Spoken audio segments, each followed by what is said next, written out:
저는 오늘 요한복음 14장 26절에서 27절의 말씀을 가지고 예수님이 해결하신 네 가지라고 하는 제목으로 함께 은혜를 나누려고 합니다. 요한복음 14장 27절에는 이렇게 기록되어 있죠. 평안을 너에게 끼쳐노니 곧 나의 평안을 너에게 주노라. 내가 너에게 주는 것은 세상이 주는 것 같지 아니하니라. 너희는 마음에 근심하지도 말고 두려워하지도 말라. 그렇게 말씀이 기록되어 있습니다. 하나님께서 우리에게 주시는 평안은 세상이 주는 것과 같지 않다고 말씀하죠. 뿐만 아니라 이 평안은 세상이 알 수도 없고 줄 수도 없는 평안이라고 얘기합니다. 그런데 그 평안은 언제 오는가? 우리에게 예수 믿으면 그냥 오는 것인가? 사랑하는 성도 여러분, 우리가 예수를 믿고도 우리가 그 평안을 가지고 있나요? 우리가 교회를 다닌 지가 얼만데 정말 우리 마음에는 세상이 줄 수 없는, 세상이 가질 수 없는 평안이 과연 우리 가운데 있는 것일까요? 그래도 내가 교회를 다닌 지 10년이 되었습니다. 내가 교회를 다닌 지 20년이 되었습니다. 내가 직분도 집사도 받고 권사도 받고 장로도 받고 때로는 목사가 되었습니다. 그런데 오늘 본문에 말씀하신 예수님께서 말씀하신 그 평안이 과연 우리에게 있는 것일까요? 이 평안이 우리에게 있어야 예수님의 말씀이 사실이라고 하는 것이죠. 예수님의 말씀은 성경에 기록되었을 뿐만 아니라 실제 우리의 삶 속에 있어야 되고 나타나야 되는 것이 진리인 것이죠. 그런데 왜 예수님은 이렇게 말씀하셨는데 우리에게 평안이 없는 것일까? 그것은 성경에서는 죄 때문이라고 말합니다. 우리의 마음에 죄가 있으면 우리는 평안하지 않다고 얘기하는 것입니다. 우리 마음에 죄가 있으면. 어떤 사람은 얘기합니다. 사람에게 죄가 없는 사람이 누가 있어? 모든 사람은 죄가 있으니까 죄인이라고 말씀하셨지 죄가 없는 사람이 누가 있단 말인가? 그렇게 얘기하는 것이죠. 그러나 예수님께서 이 세상에 오신 것은 내가 죄인을 위해서 오셨고 뿐만 아니라 죄를 사하러 오셨다고 말씀하고 있습니다. 그러니까 우리 마음속에서 죄를 가져가기 위해서, 죄를 없애기 위해서, 죄를 끊기 위해서 예수님께서 오셨다고 말씀하시는 것이죠.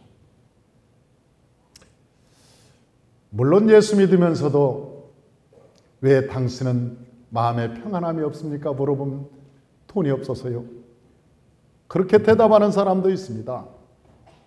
내게 돈이 있으면 내가 평안할 것 같습니다. 내가 그래도 돈만 있으면 내가 펑펑 돈을 쓸 만큼 내게 돈이 있으면 그래도 평안하지 않겠습니까? 돈이 없을 때는 그렇게 말할 수도 있겠죠. 돈이 없는 사람, 명예가 없는 사람, 때로는 국회의원이 되고 싶은 사람, 이 세상에 권세를 갖고 싶은 사람은 내가 그 원하던 권세만 가지면 그래도 내가 마음에 평안함이 있지 않을까? 내가 이번 승진만 하면 내가 평안하지 않을까? 그렇게 생각하는 사람들이 예수 믿는 사람 중에 의외로 많다는 것입니다. 과연 돈이 있으면 평안해질까요? 명예나 권세를 가지면 평안해질 수 있을까요? 저는 오나시스의 얘기를 들었습니다. 세계 부호 선박왕이라고는 그 오나시스가 죽을 때 어떤 기자가 물었대죠. 당신 행복했습니까? 그러니까 대답을 안 드려요. 그러니까 계속 물어봤대요. 그 기자가 당신 정말 행복했습니까? 물어보니까 그 오나시스가 고개를 돌리면서 하는 얘기가 평안인 행복 나에게 묻지 마시오. 나는 행복이 뭔지도 모르고 살았습니다. 케네디의 아내 제클린을 자기 아내로 삼았던 사람. 여러분, 그 미국 대통령 미망인 합의인이었죠.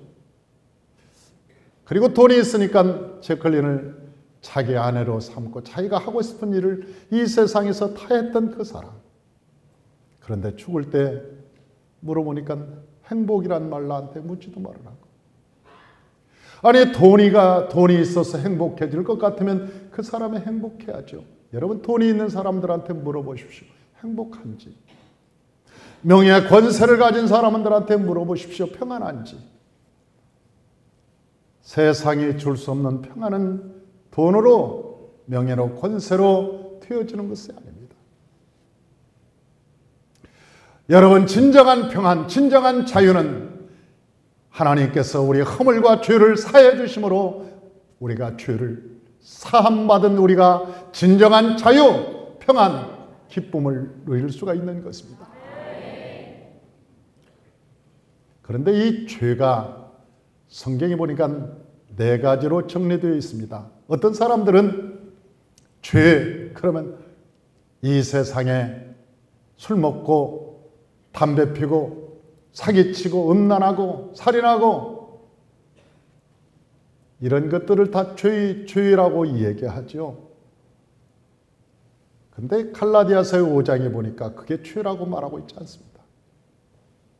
그건 죄의 열매인 것이죠. 여러분, 감나무가 있으면 감의 열매가 수도 없이 열립니다. 사과나무가 있으면 사과의 열매가 수도 없이 열립니다. 이 세상에 죄로 말할 것 같으면 죄의 열매는 수도 없이 많습니다. 그러나 그 나무의 뿌리를 뽑아버리면 그 열매는 맺히지 않는 것이죠. 그 죄가 뭐냐는 거죠. 근본적인 죄. 그 근본적인 죄를 분명히 성경에서는 말하고 있는데 그 근본적인 죄를 누구도 말해주지 않으니까 죄가 희미해지는 것이죠. 그 죄가 희미해져서 죄가 죄인지를 모르고 사는 거예요. 수많은 사람이 죄 속에 살면서도 죄가 죄인지 모르고 사는 것이죠. 그런데 죄는 4가지뿐이 없다고 얘기합니다. 그래서 오늘 예수님께서 이 죄 4가지를 해결하기 위해서 이 땅에 오셨는데 그 4가지를 한번 살펴보고 함께 은혜를 나누려고 합니다. 첫째는 그 죄가 뭐냐? 안 죽을 것처럼 사는 것이 죄입니다. 안 죽을 것처럼 사는 것이. 마귀가 아담과 하와를 유혹할 때 뭐라고 한지 아세요? 너 이 선악과 따먹으면 안 죽어. 너 죽지 않을 거야. 그렇게 얘기하는 것이죠. 그러나 여러분, 아담과 하와는 선악과를 따먹고 죽었습니다. 거짓말이었죠. 저 사단이 거짓말을 한 것이죠. 너 안 죽어. 그러니까 그 다음날 죽지는 않았습니다. 그 다음날도 안 죽었어요. 나중에 930년 후에 죽었습니다. 아담이 하와가 선악과를 따먹고 안 죽는 것 같지? 왜 그 다음날도 안 죽고 그 다음날도 안 죽으니까 안 죽는가 보다. 그런데 성경은 우리에게 말하고 있습니다. 930년 만에 아담은 죽었다. 이 세상에 아직도 마귀가 그 아담에게 한 얘기를 지금도 믿고 사는 사람들이 있습니다. 인간은 반드시 죽게 되었는데 안 죽는 자처럼 산다는 거예요. 안 죽을 것처럼. 이게 성경에서는 근본적인 죄라고 얘기합니다. 사람이 죽을 것처럼 살면 죄 짓지 않습니다. 오늘 내가 죽어서 예수님을 만나러 가는데 예수님을 만나면 심판이 따르고 죄인은 지옥으로 가고 하나님의 의로운 백성은 천국으로 올라가는데 여러분, 죽을 것처럼 사는 사람이 어떻게 죄를 무서워서, 죄가 무서워서 어떻게 죄를 짓고 살겠습니까? 언제 나도 죽기는 죽겠지. 그런 오늘은 아니야. 언젠가는 나도 죽기는 죽지만 오늘은 아니야. 그냥 살아보는 거지 뭐. 남들도 다 그렇게 사는데 나도 그렇게 살아보는 거지 뭐. 매일 인간은 선악과를 따먹은 인간은 안 죽는 것처럼 늘 살아가는 것입니다. 예수님께서 우리에게 말씀하셨습니다. 이제 죄인은 죽어야 사는 거라고. 이제 죄인은 그리스도 안에서 죽어야 사는 것이라고 예수님께서는 말씀하셨습니다.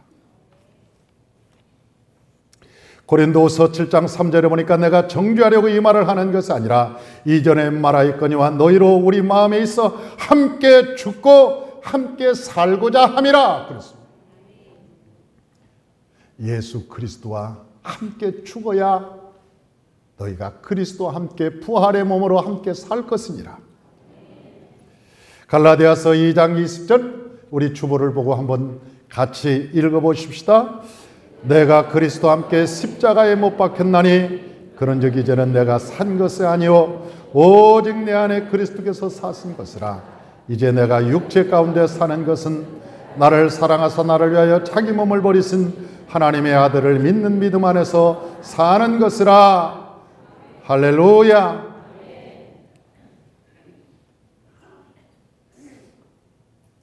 이제는 내가 사는 것이 아니고 이제는 내가 육체 가운데 사는 것이 아니고, 육체라는 것은 무엇입니까? 그것은 아담과 하와가 죄를 짓고 나서 육신대로 사는 것이죠. 육신의 생각이라는 것이 뜻하는 것이나 계획하는 것이 모두가 다 악할 뿐이라고 말했는데, 이런 나만 위한 삶, 어떻게 하면 잘 먹고 잘 살을까? 어떻게 하면 뻔뻔하게 한번 살아볼까? 어떻게 하면 사람들한테 잘난 척하고 한번 살아볼까? 어떻게 하면 세상에 좀 편안하게 살아볼까? 그 육신대로 살지 않고 이제는 우리가 그리스도와 함께 연합해서 내가 죽고 하나님의 영광을 위해서 사는 삶. 하나님께서 우리를 지을 때 하나님의 영광을 위해서 지었다고 말하지 않습니까? 하나님께 찬송하려 함이라고 말씀하지 않습니까? 우리의 삶이라는 것은 하나님께 찬송하기 위한, 하나님 대단하십니다.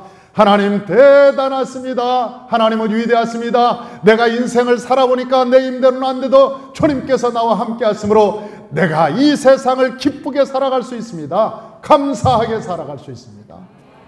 하나님 대단하십니다. 내 안에서 역사하시는 그 하나님이 대단하십니다. 우리 미얀마에서 온 우리 샬롬 전도사님이 내가 차를 타고 가면서 그 차 안에 요즘은 차가 충전이 됩니다. 이렇게 핸드폰을 놓으면 충전되는 차가 나옵니다. 그래서 내가 차에다 핸드폰을 놓으면서 충전을 시키니까 딱 보더니 어떻게 한국말을 많이 배웠어요. 그러더니 그걸 딱 보고 뭐라고 앉았어요? 세상에.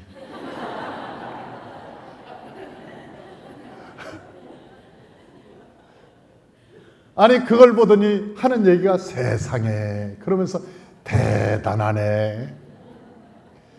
그래서 내가 샬롬을 봤어요. 언제 배웠니?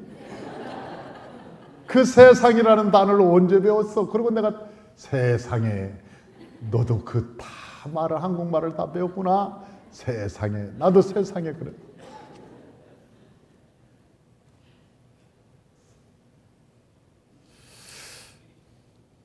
사랑하는 성도 여러분, 우리가 이 세상 살아갈 때 영원히 사는 사람은 없습니다. 우리가 그리스도와 함께 연합해서 죽어야. 사도 바울은 이제는 내가 사는 것이 아니라 내가 그리스도와 함께 죽었나니 내 안에서 사는 것은 이제 예수가 내 안에서 사는 것이라. 그리고 그 믿음 안에서 사는 것이라. 우리가 이 세상을 살 때 세상에 그 말이 내 안에서 나왔으면 좋겠어요. 내 힘으로 육신대로 내 뜻대로 내 마음대로 안 됐는데 예수님이 내 안에 들어오신 다음에는 왠지 세상에 기쁘기만 하고 즐겁기만 하고 행복하기만 하고, 옛날에는 장애물이 나타나면 내가 어떻게 할까 좌절하고 슬퍼하고 두려워하고 염려하고 근심하던 나의 삶이 세상에 어쩌다가 내가 이길 마음이 생기고 소망이 생기고, 이제는 이러한 모든 것도 나는 할 수 없으나 내 안에 계신 예수 그리스도의 능력으로 모든 것을 할 수 있다고 믿어지는 역사. 세상에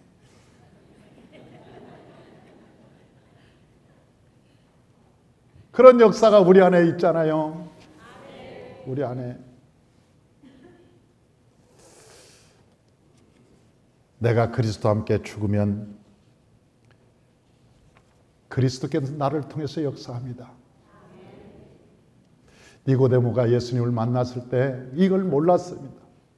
그래서 그 예수님께서 네가 다시 태어난다고 얘기할 때 그 니고데모가 모르니까, 그러면 내가 어머니 뱃속에 다시 들어갔다 나와야 됩니까? 그러니 예수님께서 물과 성령으로 거듭나야 천국에 들어갈 수가 있느니라.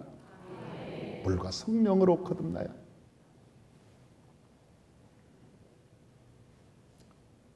두 번째 큰 죄가 뭔지 아세요? 다 같이 따라서 합시다. 성령을 못 받은 죄.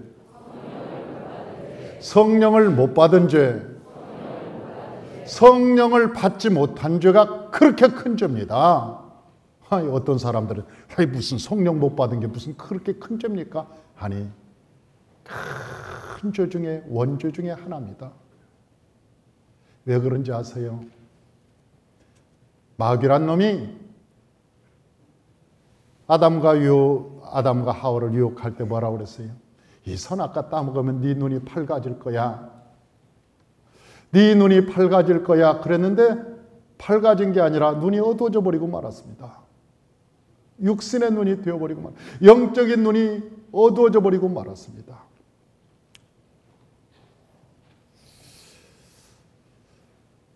사람이 성령을 받지 못하면 자기 나름대로는 선한 일을 한다고 합니다. 나 예수 믿었으니까 내 일이 선하고 의롭다고 생각합니다. 그런데 성경에 보니까 소경을 인도하면 둘 다 구덩이에 빠진다, 지옥 간다, 그런 얘기겠지요. 소경을 인도하면 둘 다 구덩이에 빠진다 그랬어요. 자기가 하는 일이 교회 와서 봉사하고 헌신하고 충성하고 열심히 일하는 것이, 그것이 무슨 하나님의 일인 줄 알아요? 그 하나님 일 안 합니다.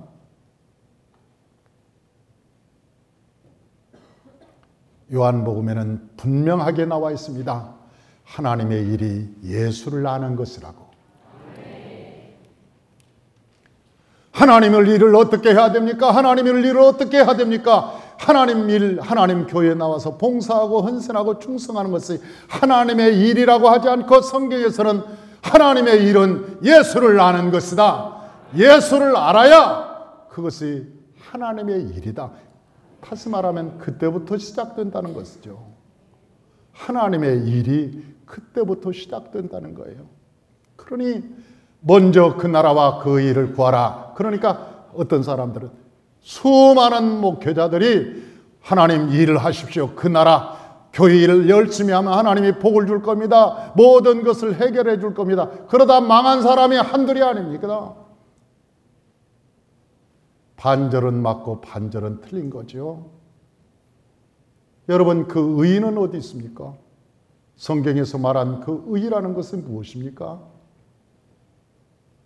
그 의는 죄와 반대되는 개념입니다. 죄와 반대되는 개념입니다. 그런데 그 의를 어디서 찾을 수 있냐면, 십자가 외에는 의를 찾을 길이 없습니다. 십자가 외에는. 그런데 죄가 의가 되는 비결은 뭐냐? 죄가 의가 되는 비결은 예수 그리스도의 십자가의 보혈로 죄가 씻어져야 죄가 의가 되는 거예요. 예수님께서 먼저 그 나라와 그 일을 구하라고 얘기할 때 너희가 죄사함을 구하라는 거예요. 너희가 정말 하나님을 아는가? 예수가 누군가를 아는가? 예수를 김 사장보다도 더 못하게 생각하니까 주일날 골프 치러 나가죠. 여러분, 김 과장이 전하는 그 술잔 기울이면서 예수가 내 안에 계신데도 불구하고 김 과장 못하게 생각하는 것이지. 어떻게 여러분 그럴 수 있어요? 예수가 누군지 모르는 거예요. 예수가 누군지 알면 예수는 누구냐? 골로새서 1장 16절에 나와 있어요. 만물이 그로 말미암고 하늘과 땅에서 보이는 것과 보이지 않는 것들과 왕권과 주권과 통치와 권세가 그로 말미암고 그를 위하여 지음을 받았나니 만물이 그에게서 나오고 그 안에서 만물이 함께 지어져 가느니라. 예수가 누군데요? 예수가 누군데? 예수가 누군지를 모르니까 그러는 거지. 예수가 누군지를 모르니까 그러는 거지. 그래서 성경은 우리에게 말합니다. 하나님을 아는 것, 예수를 아는 것이 하나님의 일을 하는 것이다. 여러분, 저는 목회하면서 아무나 일꾼 안 시키고 아무나 헌신 안 시킵니다. 왜? 교회가 무슨 시장바닥입니까? 교회의 일꾼들은요, 죄사함을 받고 그 안에 천국이 임하고 그래서 그 기쁨이 충만하고 은혜가 가득하고 이것이 정말 하나님의 나라의 일이구나. 그래서 막 기쁨과 감사가 충만해야 그게 하나님의 나라가 되는 것이지. 아니 그런 것도 없는데 이거 목사님이 시켰으니까 이거 해야 돼. 목사님이 이거 하라고 그랬으니까 해. 얼마나 몇 년이나 하다가 나중에는 짜증내고 화내고 교회 가서 그렇지 않아도 세상 살기 힘든데 교회 가서 그거 하려니까 죽겠다고 얘기하고 죽어라 죽어. 아니 그런데 그 일을 왜 시키냐고. 그 일을 왜 시켜. 그렇지 않아도 세상에서 죽을라다 나온 사람을, 까딱했으면 세상에서 죽을 뻔한 사람을 왜 교회에서 죽여버리냐고. 아니지, 그건 아니지. 하나님의 나라가 어떤 나라인데? 교회는 하나님의 나라라고 기록되어 있는데. 하나님의 나라가 어떤 나라인데? 세상에서 보는 어떤 공동체가 아니에요. 로타리 클럽이 아니에요. 세상은 적어도 이 교회는 로타리 클럽이 아니에요. 교회는 예수가 주인 되시고 그 존귀한 분이 영광을 받으셔야 되고 그분이 찬송을 받으셔야 되고 그래야 하나님이 우리를 축복하실 거 아닙니까?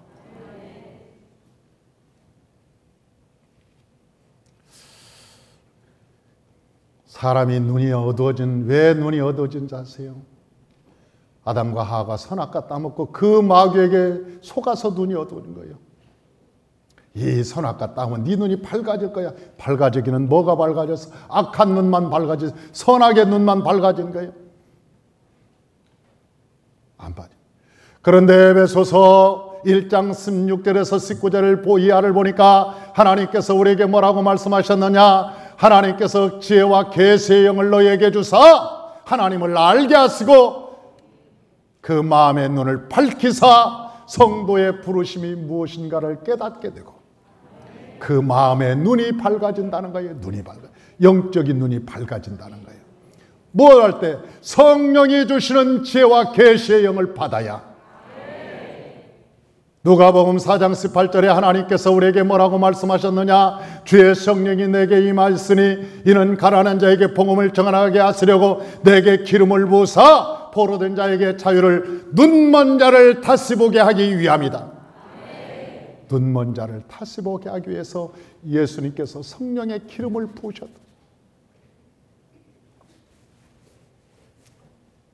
그러니까 성령을 받고 하나님의 성령의 능력을 강력하게 받아야 영적인 눈이 열리는 거예요. 이게 안 받으면 늘 윤리나 도덕 생활합니다. 교회 나와서도 윤리와 도덕 생활을, 율법 생활을 무거워. 교회 나와서 무겁기만 하고 힘들기만 하고 교회 생활이 안 오자니 찝찝하고 나오자니 무겁고, 교회 와서 찬송 부르고 시험 들고 나가서 유행가 부르면서 은혜 받고, 이건 인간인지.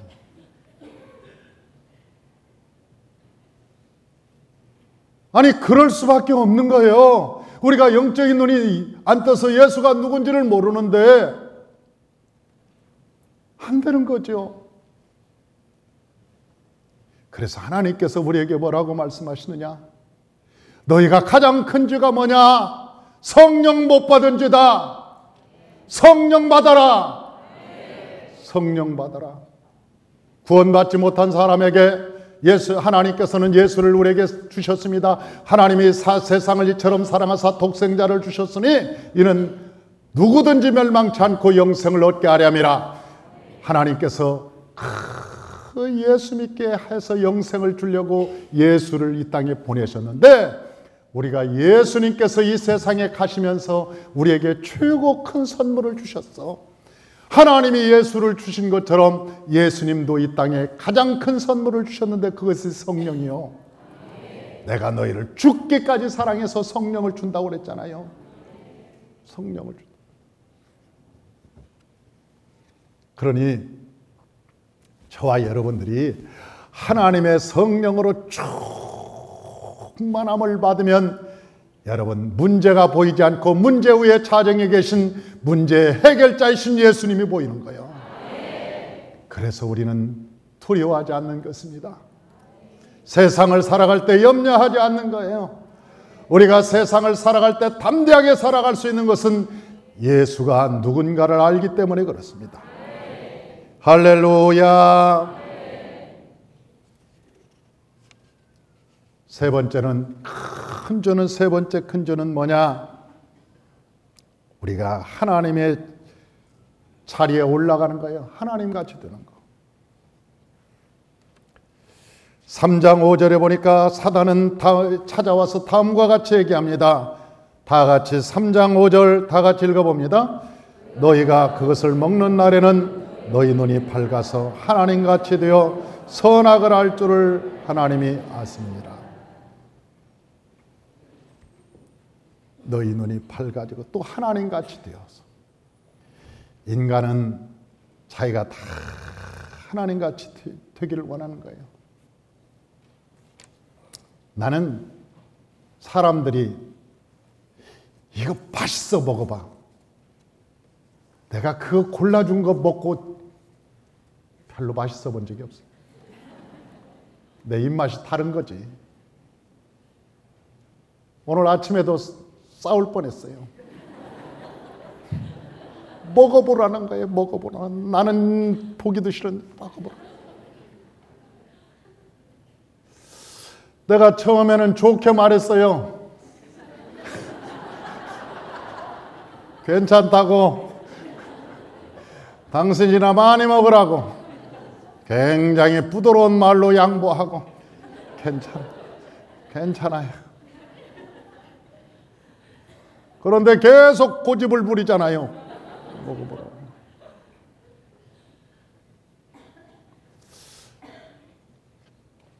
우리 샬롬이 미얀마에 와서 처음에 와서 내가 김치를 주니까 안 먹는다는 거예요.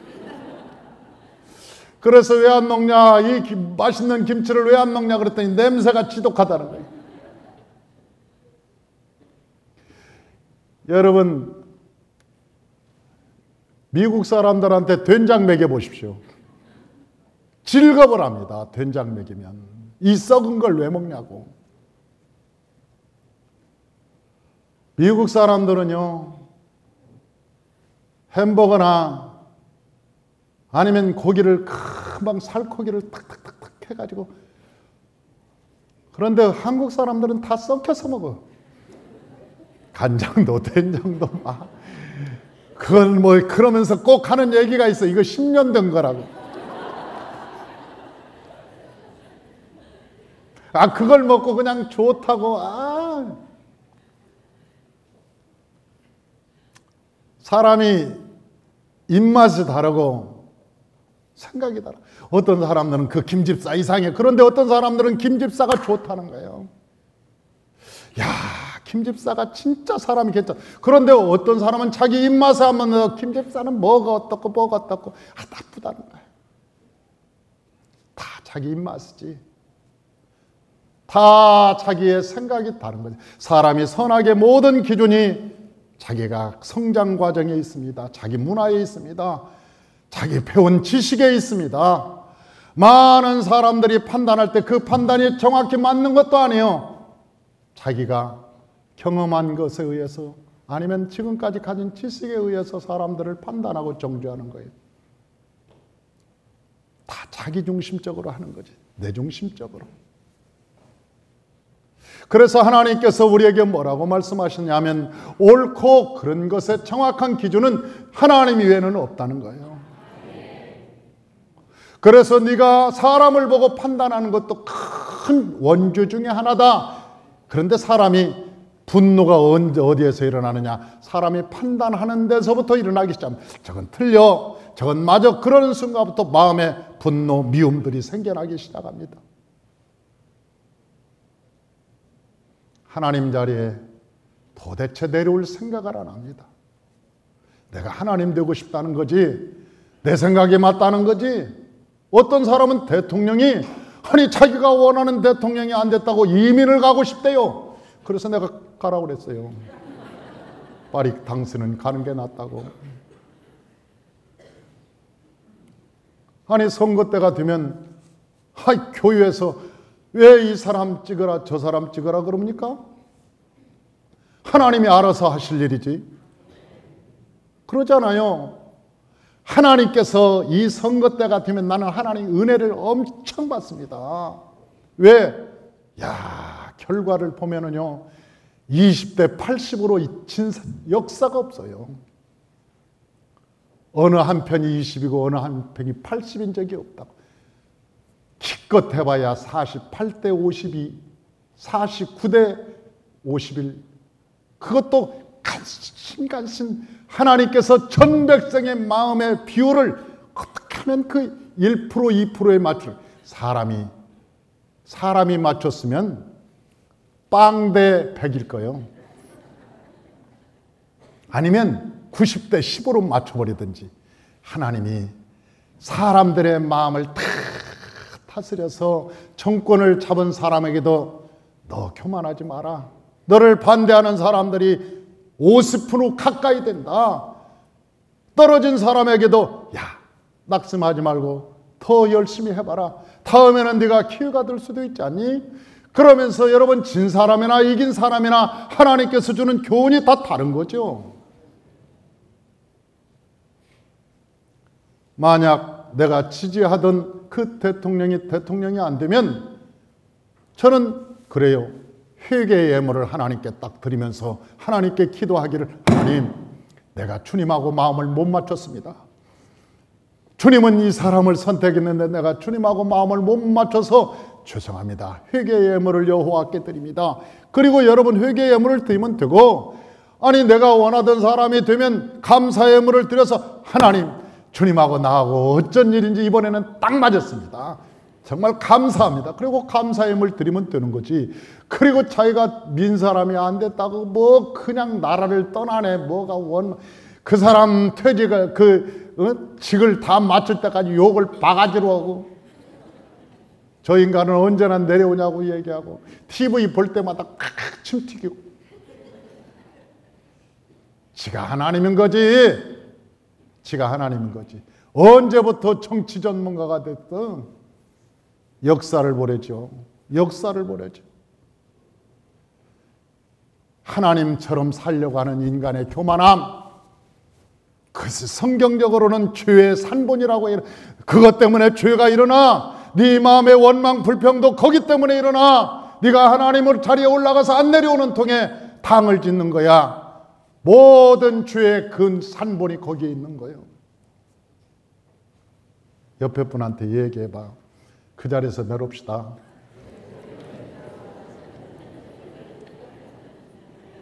존말할 때 내려와.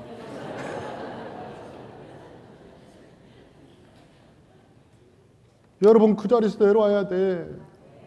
안 내리면 다 마음에 안 드는 거예요. 저건 저래서 안 되고. 처음에는 부부가 내가 출애사 할 때 꼭 3가지를 얘기합니다. 사랑의 원칙 3가지. ABC. 사랑의 원칙 3가지가 있는데 사랑의 ABC. A라고 하는 것은 accept다. 받아들이는 것이다. B는 believe다. 믿어주는 거다. C는 care다. 돌봐주는 것이다. 당신 왜 이래? 당신은 이것이 틀렸어. 어떤 게 정답인데 네가 가진 상식이 정답이냐?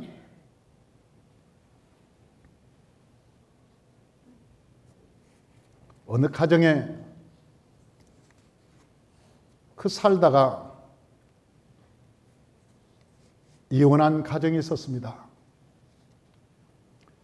그런데 그 이혼한 가정이 뭐 가지고 이혼했냐면 그 남편은 마늘 그걸 갖다가 생으로 먹는데요. 그리고 아내는 또 삶아서 먹는다네. 그러니 그 아내가 삶아서 마늘을 주니까 처음에는 내가 싫어하는 걸 왜 삶아서 주냐? 생으로 주지. 그러니까 아내가 하는 얘기가 자기는 너 평생 삶아서만 먹었으니까 아니 생으로 먹는 사람이 어디냐? 삶아서 먹지. 그러니까 나중에는 싸우다가 네 집 아내는 어떻게 삶아서만 먹냐?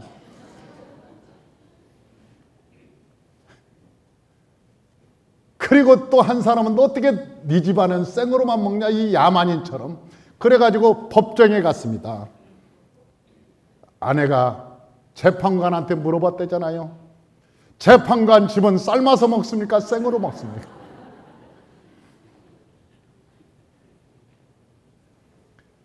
아니 삶아서 먹고 싶은 사람은 삶아서 먹고 생으로 먹는 사람은 생으로 먹는 것이지 그걸 왜 내 입맛에 전부가 맞다고 생각하냐는 것이지 지가 하나님 되고 싶은 거죠. 여러분 사생활 속에서도 마찬가지입니다.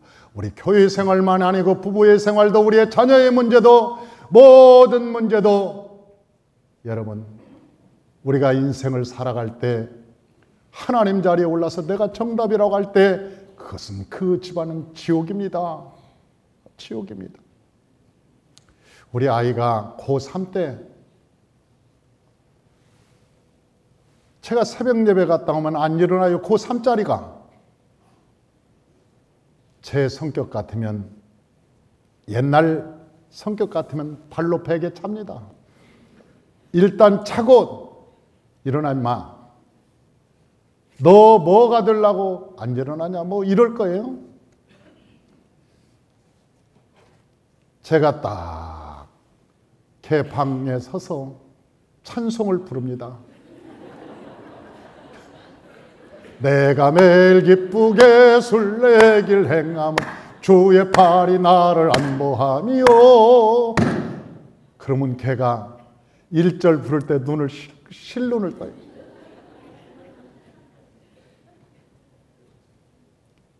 그 다음에 2절을 부르죠. 걔가 안 일어나면 전에 죄에 빠져서 평안함이 없을 때 예수 십자가의 공로 힘입어. 그러면 걔가 아빠 알았어요. 일어날게요. 그리고 일어나 3절 나와 동행하시고 4절 딱 부르면 걔가 일어나고 부시시 눈을 떴어. 그러면 내가 콕 껴안고 우리 아들을 껴안고 하나님 이 아들을 축복하시고 이 아들에게 새날을 주셨으니 감사합니다. 하나님 아버지 이 아들 마음 안에 있는 압살롬의 영이 떠나가게 도와주옵소서.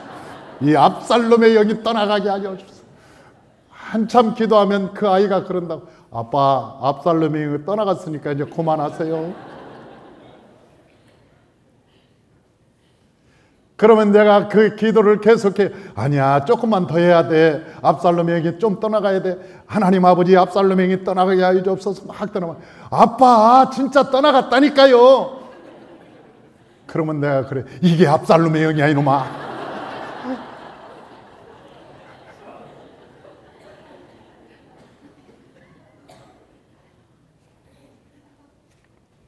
지금도 군대 갔다 온 아이가 아침에 일어나면 나한테 와서 뽀뽀하고 우리 아빠 사랑해 그리고 안아주고 집에 들어오면 내 몸을 주물러주고 아빠.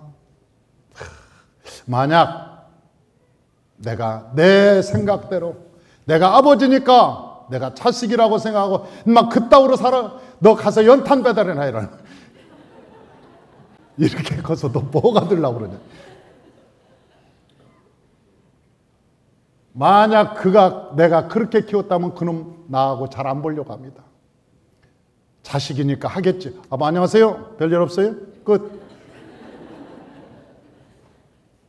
부자지간에 뭐가 되겠어요? 비성경적인 거지. 우리가 예수 믿으면서 유교적으로 사는 거지. 그게 기독교가 아닌데.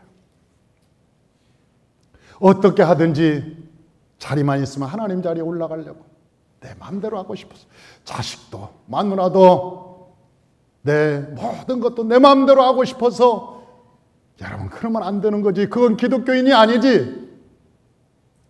예수님께서 우리에게 뭐라고 말씀하셨어요? 그는 근본 하나님의 본체시나 동등담을 취할 것으로 여기지 아니하시고 자기를 비워 종의 형체를 가져 사람의 모양으로 나타내었으니 이는 죽기까지 순종하였더라. 예수님께서 우리에게 보여주신 거예요. 예수님께서 그렇게 살라고 우리에게 보여주신 거예요. 할렐루야. 야고보서 4장 10절에서 12절에 하나님께서 우리에게 말씀하셨습니다. 뭐라고 말씀했는지 야고보서 4장 10절에서 12절 우리 다 같이 한번 읽어보십시다. 주 앞에서 낮추라. 그리하면 주께서 너희를 높이시리라. 형제들아 피차에 비방하지 말라. 형제를 비방하는 자라 형제를 판단하는 자는 곧 율법을 비방하고 율법을 판단하는 것이라. 내가 만일 율법을 판단하면 율법의 준행자가 아니라 재판자로다. 입법자와 재판자는 오직 하나님이시니 능히 구원하기도 하시며 멸하기도 하시니라. 너는 누구간데 이웃을 판단하느냐? 어떻게 네가 하나님 자리에 올라가 있냐? 어떻게 네가 하나님이 되어 있냐? 너는 율법의 준행자가 아니라 네가 재판자가 되었구나. 네가 하나님이 되었구나. 왜 이웃을 판단하고 정죄하냐? 그것 때문에 속 시끄럽지 않냐? 너 예수 믿으면서 늘 속 시끄럽지 않냐? 너의 평안이 없지 않냐? 야고보는 두 가지를 얘기합니다. 마음이 낮아지라고 얘기합니다. 너희가 마음이 낮아지면 판단하지 않는다는 것입니다. 두 번째는 하나님처럼 행동하지 말라는 것입니다. 할렐루야. 요한복음 8장 15절에서 16절에 예수님께서 말씀하셨어요. 뭐라고 말씀하셨는지 다 같이 한번 읽어보십시다. 너희는 육체를 따라 판단하나 나는 아무도 판단하지 않으노라. 만일 내가 판단하여도 내 판단이 참되니 이는 내가 혼자 있는 것이 아니로 나를 보내신 이가 나와 함께 계십니다. 예수님은 하나 판단할 수 있지만 아무도 판단하지 않노라. 아무도 판단하지 않노라. 예수님께서 그렇게 말씀하시지 않아요. 사랑하는 성도 여러분, 저와 여러분이 이 판단의 자리, 하나님의 자리에서 내려오시길 바랍니다. 하나님의 자리에서 내려와요. 그래야 우리 마음이 예수 안에서 평강과 기쁨이 있고 은혜가 넘치게 되는 거예요. 마지막으로 세 번째, 네 번째, 우리 다 같이 한번 읽어보십시다. 육신의 정욕, 안목의 영욕, 이생의 자랑이 죄입니다. 그렇게 이야기하고 있어요. 이 먹음직, 포함직, 탐스러운 것, 선악과를 봤더니 그것 때문에 따먹었다네. 먹음직하고 포함직하고 탐스러운 것, 이걸 죄예요. 세상은 이걸 자꾸 요구하죠. 사람이 기본적인 것이 세워지면, 먹고 사는 것이 안정되면, 그 다음부터 육신의 정욕이 채워지면 그 다음에 사람이 갖는 욕심이 뭔지 아세요? 안목의 정욕. 보는 것이 좋은 거. 안목의 정욕이라는 게 눈으로 보는 것을 좋은 거잖아요. 그래서 가방을 들어도 옛날엔 남패션이 그래도 쓸만했습니다. 동패션, 남패션. 그게 뭐냐면 동대문, 남대문에 가서 하는 것을 우리가 동패션, 남패션이라고 그러는데,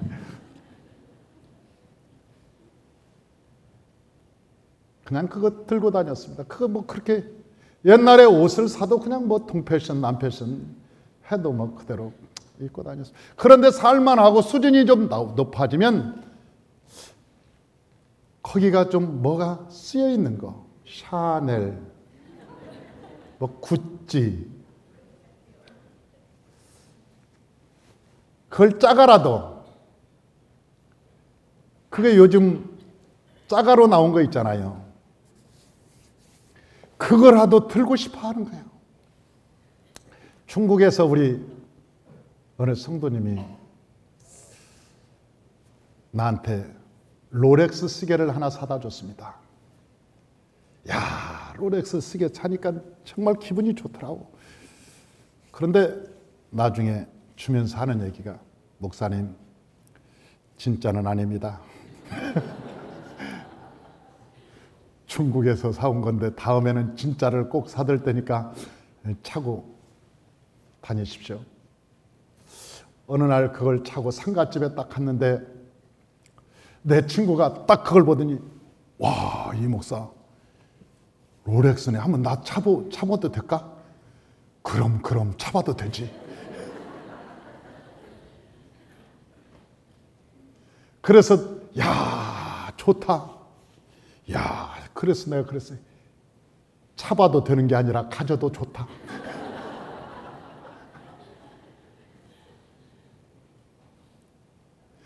줄 뻔했어요. 진짜면 주겠습니까?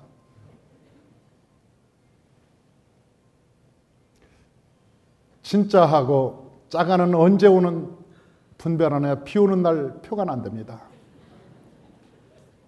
비가 막 오면 진짜는 품에다 넣고 가고, 짜가는 비 안 맞으려고.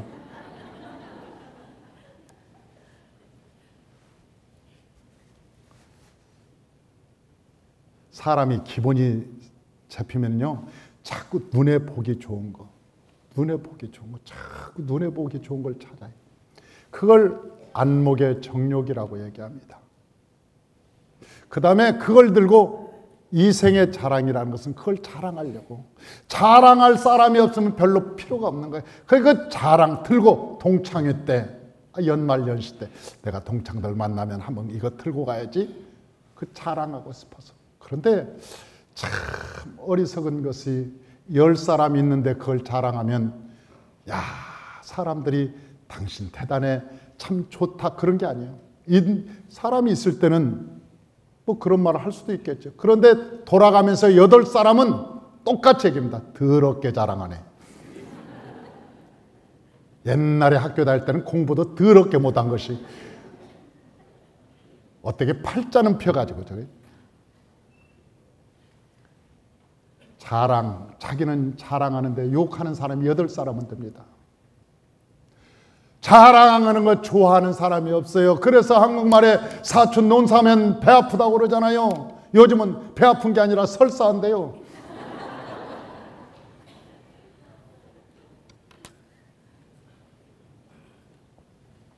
그런데 그 쓸데없는 것을 하려고 노력을 하는 거예요. 그 쓸데없는 거 하려고 애를 쓰는 거예요.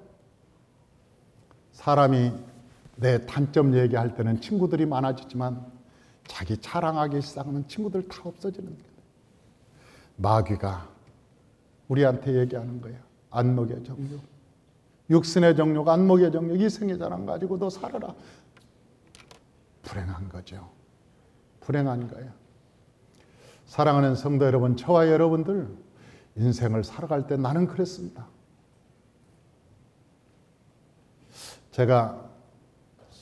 세계 선교를 참 많이 다녔습니다. 정말 많이 다녔어요. 개척할 때부터 우리 아이들 데리고 나는 그 아이들 견문을 넓혀주려고 세계 주일학교, 여름 성경학교를 개척하던 첫 해부터 나갔으니까 애들, 초등학교 애들 데리고 블라디보스톡, 저 시베리아, 내가 싱가포르, 인도네시아, 무슨 중국 할 것 없이 참 많이 다녔어요. 그 아이들을 어떻게 키워볼까? 그 아이들에게 어떻게 꿈을 줘볼까? 그런데 그때부터 제 마음속에 목사의 가방 안에는 성경책 위에는 들어있어서는 안 된다는 게 내 지론이에요. 나가면 얼마나 좋은 게 많은지 아세요? 사고 싶은 게 얼마나 많은지 아세요? 다 그런 것조차도 안목의 정욕이고 다 이생의 자랑인 거예요.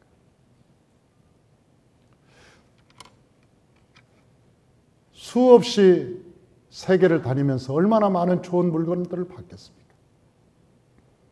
한 번도 제 가방에 넣고 와본 적이 없습니다. 내가 늘 다녀오면서 우리 집 식구들한테는 미안하죠. 해외에 갔다 오면 그래도 손톱깎이라도 하나 사와야 하는데 해외에 나가면 그걸 기대하잖아요. 사람이. 야, 지난번에 로마, 이탈리아를 가니까 전부 이태리째입니다. 가니까 전부 이태리째. 야, 눈이 휘둥그레지고 말이죠. 참 사고 싶은 거. 내가 단 1달러도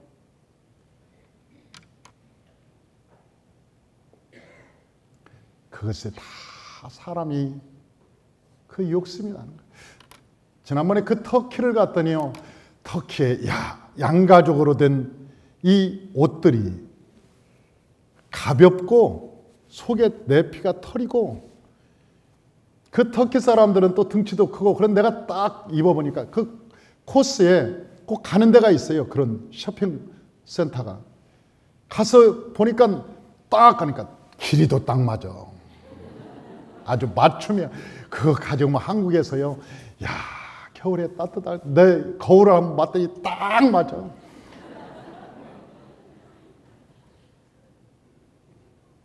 누구는 사람인데 그런 마음이 왜 없겠습니까? 사람인데 왜 그런 마음이 없겠습니까? 그러나 목사는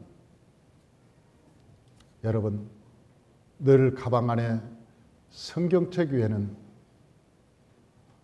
들어있어서는 안 된다는 게 제 지론입니다.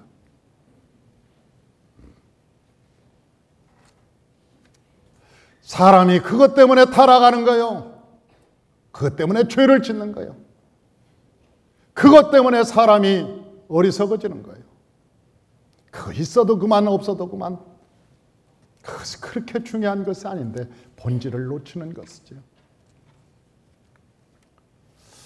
터키를 가거든 제 치수를 재가지고 가십시오.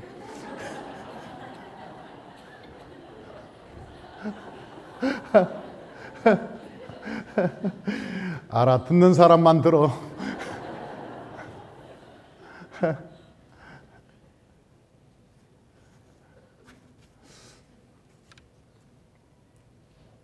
인간은 그 육신의 정욕과 안목의 정욕과 이생의 자랑에서 잘 벗어나지 못해. 그렇다고 우리 성도들이 청교도처럼 살기를 원하지 않습니다. 나는 우리 성도들이 여유가 있고 부자가 되면 나는 옷도 정말 제대로 된 옷도 입고 차도 제대로 된 차를 타고 우리 교회에 벤츠 차들이 줄을 서서 쫙 들어서 모든 사람들의 얼굴이 휘둥그레져.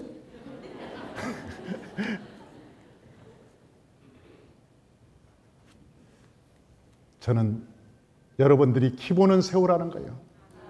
그러나 낭비하고 살지는 말자는 거예요.